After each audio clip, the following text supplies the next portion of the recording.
মেরো না মা, আমার বড্ড লাগছে। দয়া করে তুমি আমাকে আর মেরো না মা। বিয়ে করবে তাই না?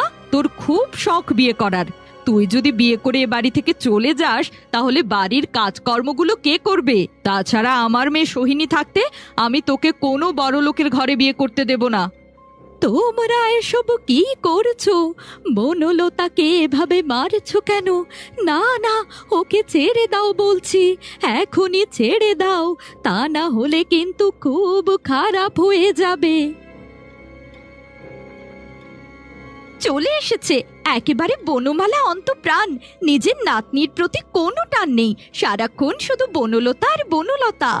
আপনি জানেন বনলতা কি করে বেড়ায়? সে নদীর ধারে দাঁড়িয়ে দাঁড়িয়ে এতক্ষণ বণিকের সাথে প্রেম করে বেড়াচ্ছিল, আর বণিক নাকি ওকে বিয়ে করবে।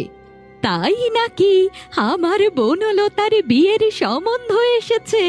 এত আগুনের মতো রূপ কোনো বণিক পছন্দ না করে কি আর থাকতে পারে?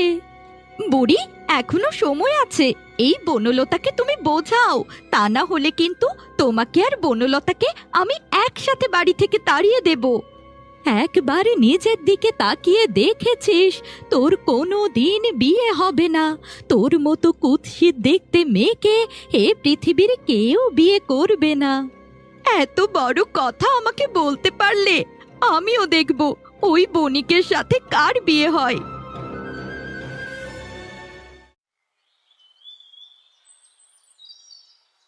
আজ আর কিছুতেই বাড়ি ফিরবো না।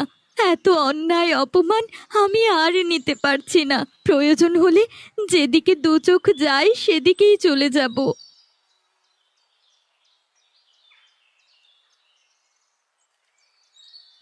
আরে বাহ, এই ফুল গাছটা দেখতে কতই না সুন্দর, একেবারে লাল টকটকে ফুল। যাই, ফুল আমি ছিঁড়ে নেই।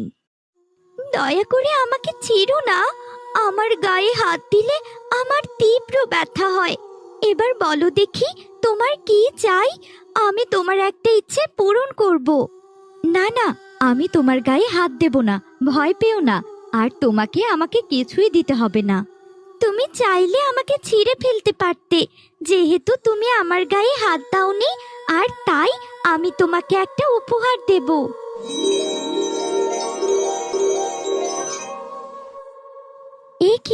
এ কি করে সম্ভব? আমার গায়ে এতগুলো গয়না কোত্থেকে এলো? নাও বন্ধু, এ আমার তরফ থেকে তোমার জন্য উপহার। আসলে আমি কোনো সাধারণ ফুল গাছ নই। একটা সাধু আমাকে মন্ত্র বলে এখানে পুঁতে রেখেছে।